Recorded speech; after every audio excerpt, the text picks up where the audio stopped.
Ladies and gentlemen, boys and girls, welcome once again to the Ridiculously Lame Wrestling Show. We talk about the world of wrestling, both AEW and WWE, and the biggest talking points heading into the weekend. My name is Tony Squares. As always, I'm joined by Mr. Robert Lentini. He's been covering this industry for over a decade, now a writer for Sportskeeda. My friend Bob didn't have any pay-per-views this past weekend, don't have one coming up this weekend. It's just weeks of wrestling. You feeling a little bit of a lull? Or are you happy that we don't have a pay-per-view every week, which we've seemingly had since WrestleMania? I'm refreshed. I'm delighted to not be talking about a pay-per-view every week. It's ridiculous. It's going to be ridiculous next weekend. They're making up for it. They got 2 in one weekend. So enjoy this little lull.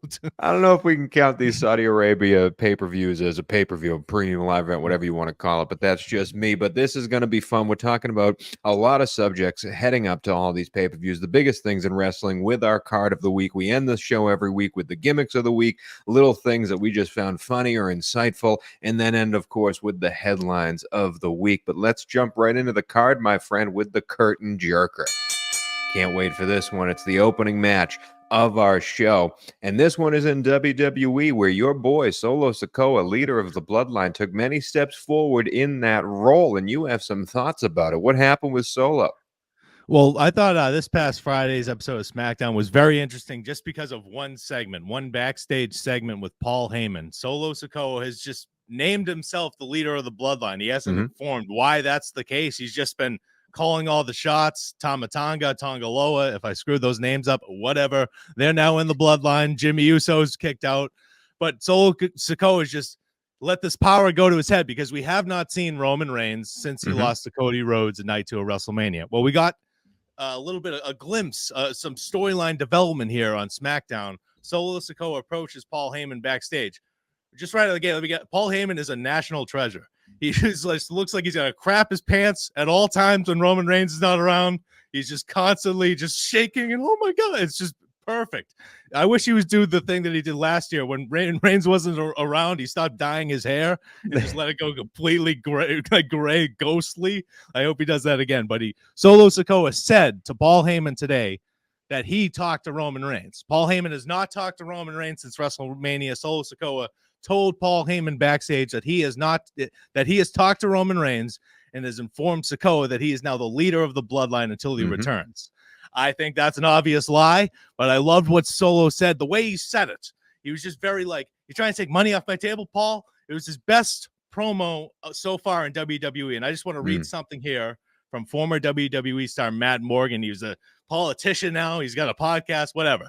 But his quote here, "But the promo component of it and being believable as a leader, he doesn't look like it," referring to Solo Sikoa. So saying he doesn't look the part.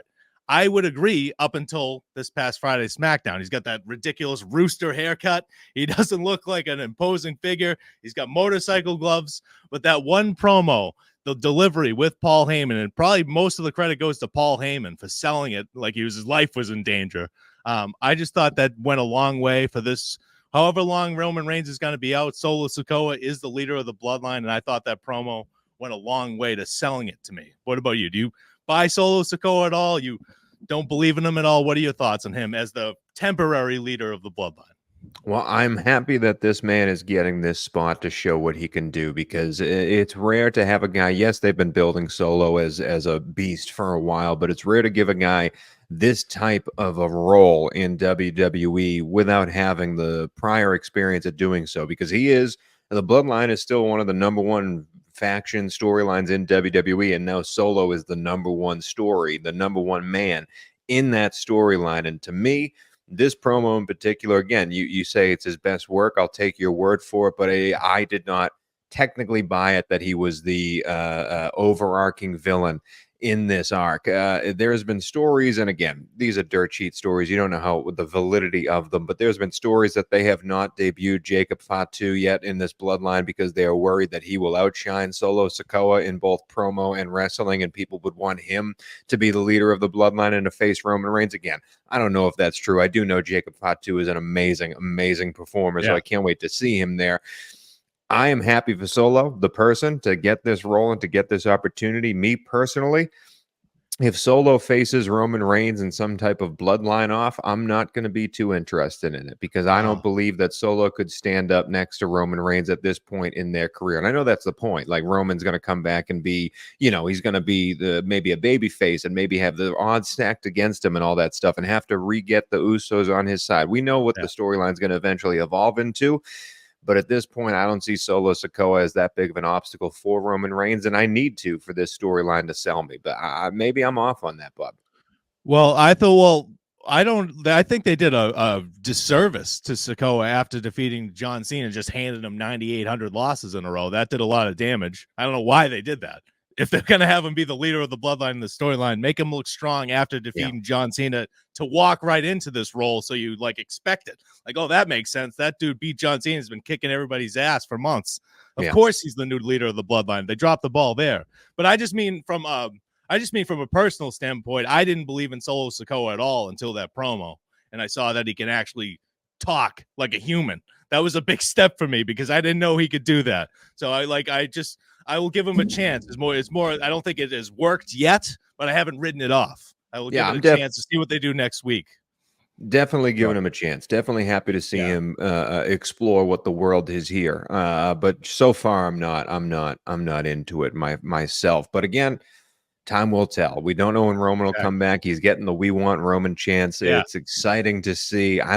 I've always loved Roman Reigns, even when he was forced down people's throats from the old regime. I think Roman Reigns is a phenomenal performer in all aspects. I think his promo after he beat The Undertaker, where he kept on bringing the microphone to his mouth and the crowd wouldn't let him speak, and he ended it with "It's my yard now," was perfection. Like, he had to suffer through the suffering succotash era of the WWE and came out on top of it. So Roman's always going to have my heart. Anything he does is going to matter to me. I'm willing to give Solo a long leash here to figure out what we can do here. But again, I'm not buying it yet. I think, Paul Heyman did wonders for Roman Reigns. I think if they give Paul Heyman some time with Sikoa, working like Heyman as the babyface in the storyline, just showing how evil Sikoa can be, I think Paul Heyman can work some magic with Solo. So I'm just excited based on that one promo as to where this will go moving forward. Well, let's move on to the mid-card, something that I'm also excited with. The next topic we are going to discuss has to do with another build where we're muddying the waters between is he a good guy, is he a bad guy? And it is, I've been talking about it for weeks, and it continues to be my favorite build in all of AEW and really showcasing the greatness of every performer involved in this. And it is Adam Copeland versus the House of Black, specifically Malachi Black, Aleister Black. What happened this week on AEW Dynamite, Adam Copeland comes out, has his huge fanfare, doesn't even make it to the ramp before he's attacked by House of Black, and they jump him bad. And my favorite part of this was Kyle O'Reilly comes out and tries to do the save and just gets demolished. Like, Kyle O'Reilly jobbed to these guys so bad. And then the House of Black takes Edge's wedding ring off of his finger. And why did they do that? They had a promo right afterwards where Black said, "I'm taking the one thing that makes you human, the love for your family, and I want the dangerous Adam Copeland in a barbed wire cage match coming up." Man, I am fully. I should also say, if Adam Copeland loses, he must bend the knee and submit to the House of Black. I am fully invested in what is going on here. House of Black has never been more intimidating. The double chair kick and the sumo roll into the turnbuckle, like three-way move, looked devastating and disgusting. And they've never looked more, they've never been a more fearsome product, the House of Black. And then Adam Copeland, again, is doing some great work. And I truly believe still that this will force Adam Copeland to break bad and he will turn into an ultimate evil character after this. I, the AEW fan, am so excited to see what comes of this. Do you, the man who loves all wrestling but is mostly a CM Punk fan, do you love what we're building here? Yeah, I do. This is a good storyline. One thing I want to see, I don't want to see Copeland walking around next week on Dynamite. Fine. You better sell that. That looked brutal. You want to be like, don't be and send in a video with a neck brace, something, make it look like you're selling that, because that did look brutal. And that's one of the only things main criticisms of AEW I have. We have Copeland hitting Christian with a concerto a couple months ago, and then Christian was just walking around like they gotta sell these things and make them impactful. As you said on the last episode, things need to be impactful. This was This was a great way. This was a really good way to just jumpstart that feud even more, because we've been slowly building. We got that barbed wire steel cage match coming up at Double or Nothing, which should be exciting. And Kyle O'Reilly, I have no idea what his part in the storyline is still. I'm still confused as to what's going on. He already lost his TNT title shot. I guess now he just really wants to be friends with Adam Copeland. I do not know what that is about, but if Adam Copeland and Kyle O'Reilly somehow start a new House of Black, if Malachi is going to be leaving or whatever's going to be happening down the line, where I think this is going, this could be like Malachi's swan song. I have no idea how long that dude has left in the company, but I hope he sticks around now and they make this work, because this is the best he's been in AEW. It's been a lot of stop and start and a lot of just frustrating booking with the House of Black, and a lot of just, okay, the lights turn off and then what? Now they finally have a direction. Now they finally have a feud, and Copeland's the right man for to do it with, because Copeland can be interesting, and we're all waiting for that heel turn. That's the thing that worries me the most about this whole bit. If build, if I had one con to pick from it, it's the fact that House of Black has never looked better, and the easiest rumor to find in sports right now is that House of Black is not long for this AEW world, and it makes me sad, because these guys have looked so awesome over the past few weeks that you want more of them in this world. Again, I believe Brody King is going to be sticking around, and again, I think Adam Copeland is the one to take over House of Black after this. And if it is Malachi's swan song, then hey man, you gave it a good run, and you paid it forward at the end, because this has been a wonderful build. Overall, I have to say, my headline last week was AEW, fix your bullshit with the way you were booking all of these matches. That last Dynamite 2 weeks ago was a terrible episode of Dynamite. And then this week of Dynamite, exact opposite from me. We didn't start off with Excalibur talking to us. We didn't start off with the AEW Dynamite logo and Pyro going off. No, we started off right away with Jon Moxley's entrance.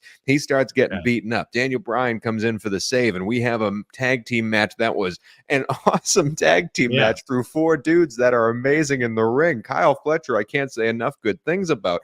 That was a great episode of Dynamite all around. My hat's off to them, especially at the start. And this build was part of it. But let's move on to mid-card match number 2. Back to the world of WWE. It's time for the It's Still Real to Me. It's still real to me, damn it! Now, go ahead. No, Bob, again, we are forced to talk about Chad Gable. I shouldn't say forced. We talk about Chad Gable on this show more than anyone else, but you wanted to talk about Chad Gable. It's still real to me. What's going on?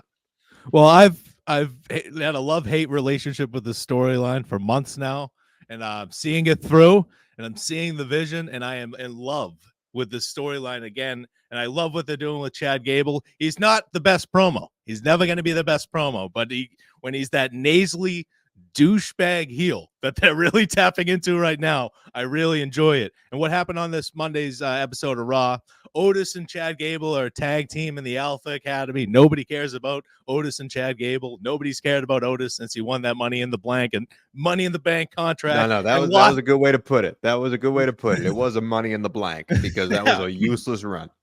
Yeah, he didn't even get to cash it in. He lost it in court, in a court segment with JBL as the judge to The Miz. It's unbelievable that I remember that shit, but I do. But anyways, Otis has not been relevant since. He lost to Sami Zayn in like 2 minutes on Raw, and Chad Gable just berated him. It was Gable's fault too. He was just screaming at Otis not to do his worm thing, and that led to Sami hitting the Helluva Kick. But Gable outside the ring, Otis is looking sad. Gable's just flipping out at him. This is your fault. Then smacks him in the face. The crowd goes, oh shit. And then I love this moment after. The crowd actually got on Otis' side. In the first time in like years, the crowd was like cheering for him, and he looked back. He actually did the right thing. He stood. He looked back at the crowd like, holy shit, should I stand up for myself? And he just sulked and walked back to Chad Gable. So we get abusive dad Chad Gable storyline going on here that I love. And also, I just want to throw this out there. Kurt Angle has said it himself that he wants to come. We would be interested in coming back. Would you like to see Kurt Angle come back as like a managerial role or mentor type role for Chad Gable as they're trying to replicate him, or would that just be too much? Would you just rather not see that at all? Adding Kurt Angle to your wrestling show is never too much. I love Kurt Angle. I love everything about Kurt Angle. I'll never forget when he came back the last time in the beautiful video. It makes me laugh every time I see a picture of it, but the beautiful video of him standing in the ring in a suit with Triple H in there, and he's whistling and looking up to the Yeah. clouds before Triple H pops him. Kurt Angle is excellent at Yeah, everything he he is. does. So yes, I would want Kurt Angle back for this. I will say, if Chad Gable's a bad guy and Kurt Angle comes back, the crowd's going to love Kurt Angle. So I don't know if that mix works, but again, Well, Kurt Angle is wonderful, and you can Yeah. add him to this. And I make fun of Chad Gable because you talk about him so much on this show, but I'm buying this storyline too. Okay, I like Chad Gable. I love Chad Gable, the wrestler. I want to see him succeed.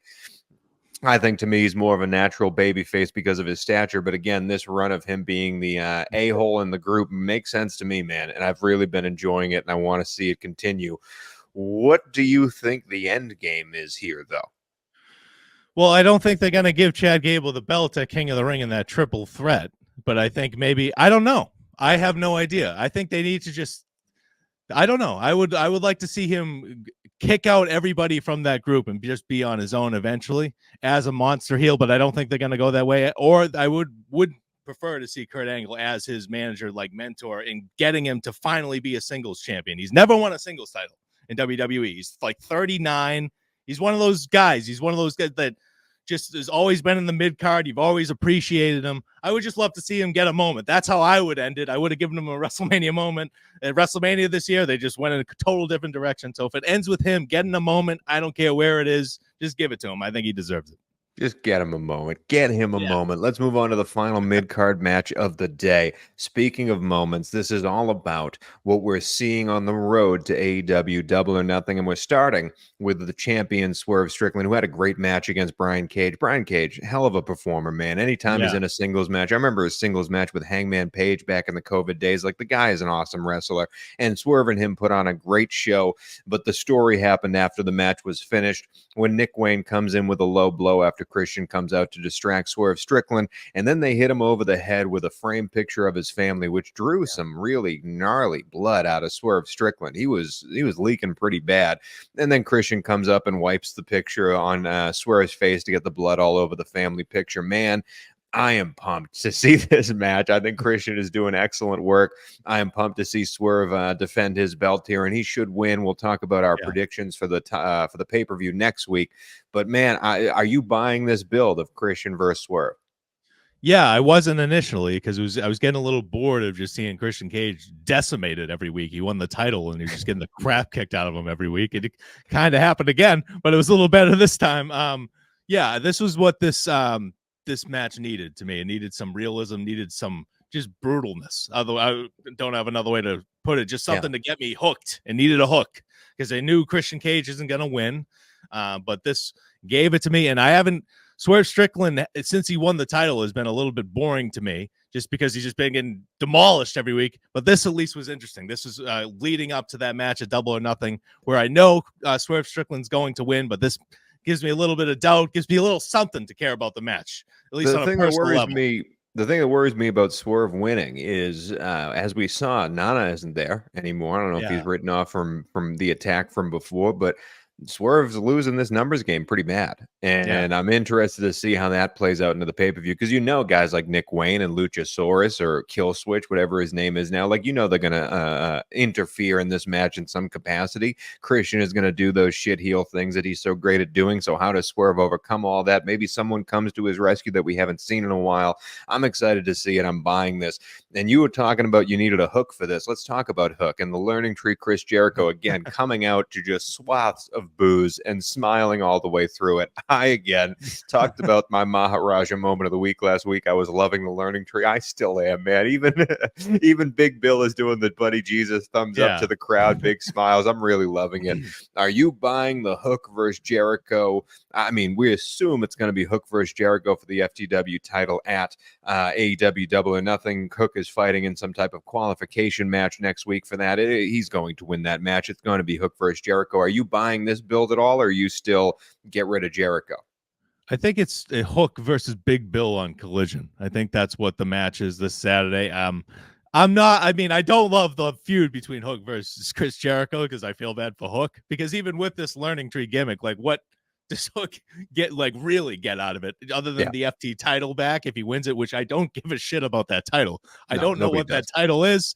Yeah, Nobody but does. overall, Chris Jericho has gone from like a sad sack on television to actually entertaining and funny. At least he's embracing it. He has self-awareness. He didn't for a long time. He didn't. Yeah. He lacked self-awareness for a long time. I'm glad he's finally got it. And yeah, overall, Chris Jericho is entertaining. I feel sorry for Hook. Is just being in the storyline for the stupid title that doesn't mean anything, but it's entertaining at least. And I think Hook's on his way out as well.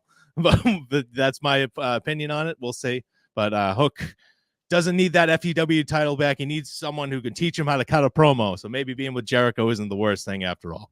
Yeah, I will say more on the learning tree real fast. I do love, speaking of self-realization, I do love how he's gotten rid of the Judas song and he's coming out to this learning tree song. Yeah. And it's just another Fozzy song. Well, it's not a mistake that this song sounds like the crappy WWE entrance music we've gotten over the past few weeks with whatever that band is that's making all the shitty music for WWE right now. It even starts with him saying the learning tree before he comes out. Like that's not a mistake, folks. Like I think Chris Jericho is a very intelligent man when it comes to the world of wrestling, and I guarantee you he had a hand in deciding what that song was going to sound like, and there's a reason for it. But last build we want to talk about, the last part of the mid card here.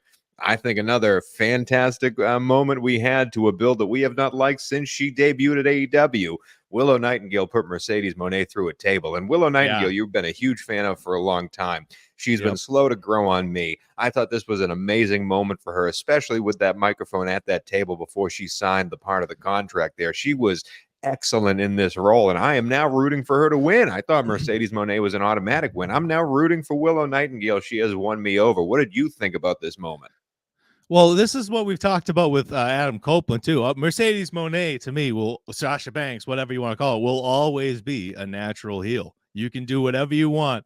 She's just so much better when she has like sass in her voice and she's flipping her hair and doing all these mannerisms. She's not a baby face. Willow Nightingale is a natural baby face. So this is why I've been so confused with this feud. It's like, who do you want me to boo here? Because Willow's just this bubbly, smiley, waving around everybody. Like, we're supposed to be booing Willow Nightingale. So they haven't done enough to get me to boo Willow, but I love this promo. Finally, something to talk about with Mercedes Moné. That's just not her just being attacked in a room, but in the dark or something stupid. Like, this is a good back and forth. And Moné slapped Willow initially. That's what caused Willow to flip out and hit the power bomb through the table. And that move, that kicked ass. That power bomb. She lifted Moné up like she was nothing. That was awesome. So yeah, I'm very, very happy that this segment happened for Mercedes Moné, and finally looking forward to it's the TBS championship, I believe, at Double or Nothing. I'm finally looking forward to that match, and there's something screwy's going to happen there. Something screwy's going to happen there. I don't know what Chris Statlander might still be involved. Whatever. Go ahead. Willow made a point to mention Chris Statlander in that promo. Guarantee you, man. I've been waiting for this Chris Statlander turn for a while. I'm excited for it. We will talk about the entire AEW Double or Nothing pay-per-view next week when we do a little gimmick with that preview of that show. But it is time to move on to the main event of our week, and it is a big one, folks, and it has to do with AEW once again. Sorry, WWE fans, but they're hot right now, as Ben Stiller would put it. The Elite storyline has been going great. As much as you hate these guys, they're playing into it. I think Jack Perry has been awesome. When he was watching the Elite on commentary during the Elite tag team match, and then after the Elite win, he gets up, let's give a toast to the Elite, sips his drink, and then pours it on Tony Schiavone. And then Schiavone delivers the best under his breath, son of a bitch. I've heard it a long time. It was a perfect play by all of them. And then at the end, Eddie Kingston, legit injured in his last match in New Japan, which stinks. He is now no longer part of Anarchy in the Arena. Okada beats the crap out of whoever he was facing for that belt. It was Dax. Dax Howard.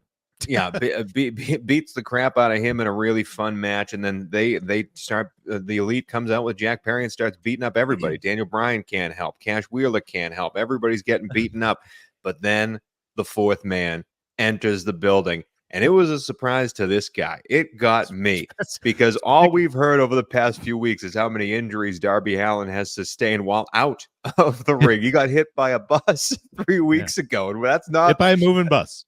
It was in motion. It's not a fairy tale.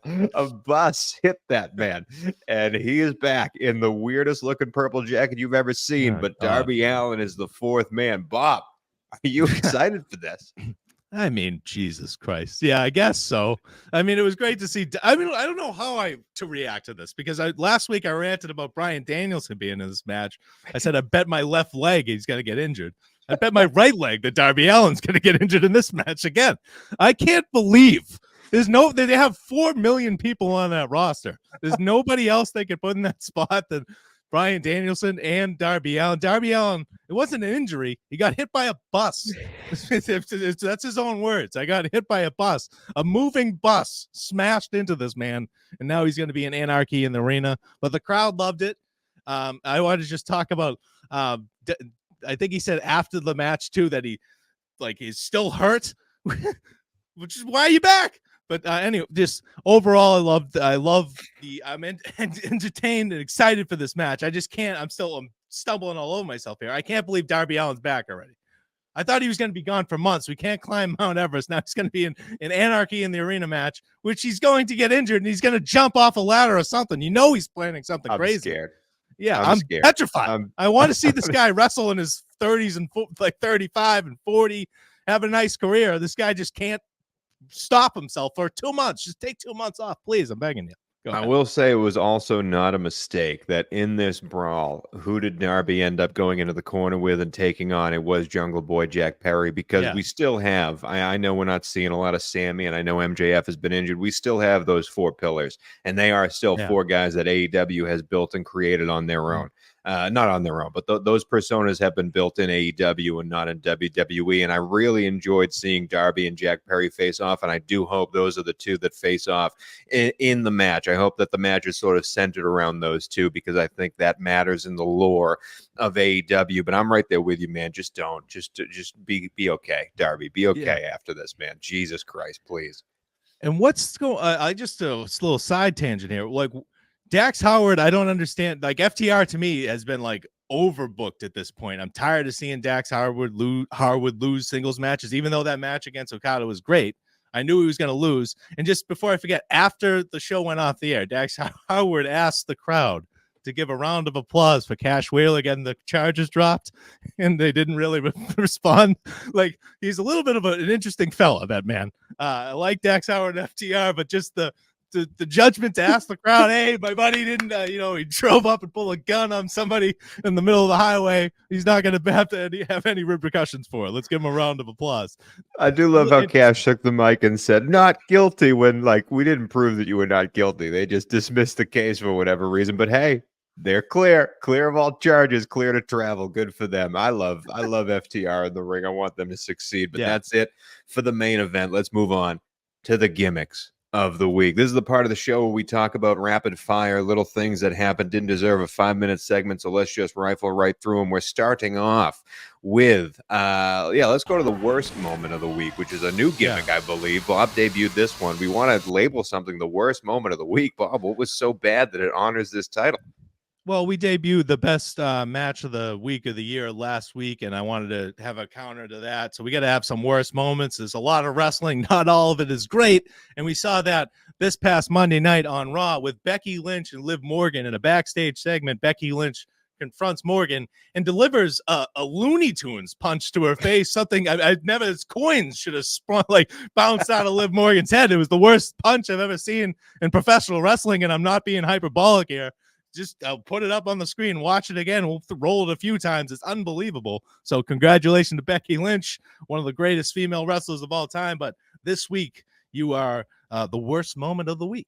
I'm sure Becky will like to learn that she debuted that gimmick for us on this show. Good for Becky. Let's move on to another gimmick that I really enjoy, and it continues to be. It was our first gimmick. Our first idea for a gimmick was this gimmick, and it continues on the show. It is the Big Show turn of the week.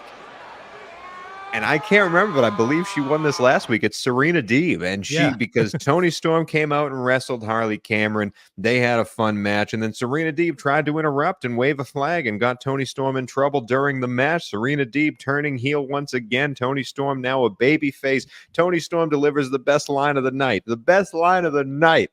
during her promo, as she is wont to do, she says, I'll leave Serena Deeb like all the other degenerates in Vegas on her back with an ass in her face, wondering where her dignity went. I mean, just pristine, pristine Tony Storm. But hey, do you care about Serena Deeb, Bob?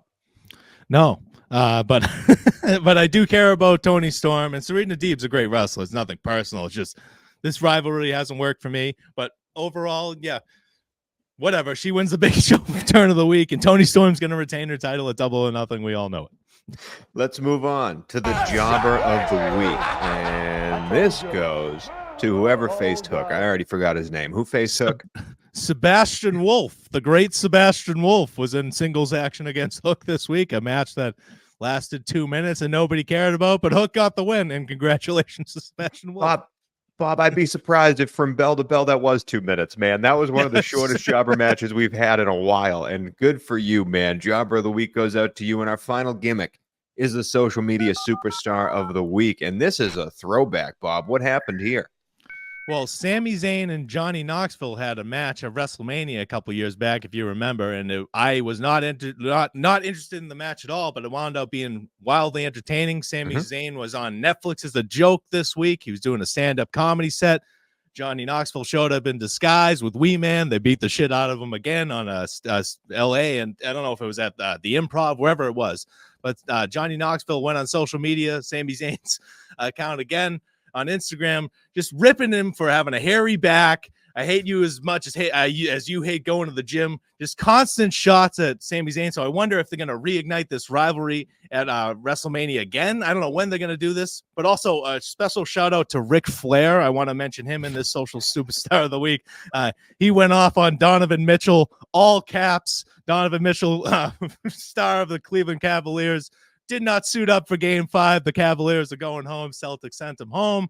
Ric Flair was very pissed about the sore cap. Old man Twitter thumbs there with the capitalize every word. Ric Flair made our show last week for unfortunate reasons. He did it again this week. I will say the best part about that tweet, other than capitalizing every word, was him saying, I've wrestled through injuries, airplane crashes. The fact that he put multiple airplane crashes, I've survived multiple airplane crashes, tells you all you need to know. He's totally sober. He's totally sober. That's it for the gimmicks of the week. We are now ending the show with the headlines of the week. This is where we tell you what the world of wrestling will be talking about at this point next week. Bob does WWE. I do AEW. Bob, what's the WWE headline of the week? Jey Uso should have defeated Ilya Dragunov in the main event of Raw and advanced in the King of the Ring. I understand why people are pissed, because Dragunov just showed up on the main roster. They wanted to see Dragunov versus Gunther. It's going to be Jey Uso versus Gunther next week, with the winner going to the finals in Saudi Arabia. But Dragunov just arrived, and Jey Uso just competed for the World Heavyweight Championship. He's not buried because he lost to Jey Uso. I understand the disappointment and how that match went. I would have booked it differently and not have an 8-minute Raw match where he loses clean. But it's not the end of the world that Dragunov lost, and we will be getting him versus Gunther down the line. So everybody just relax.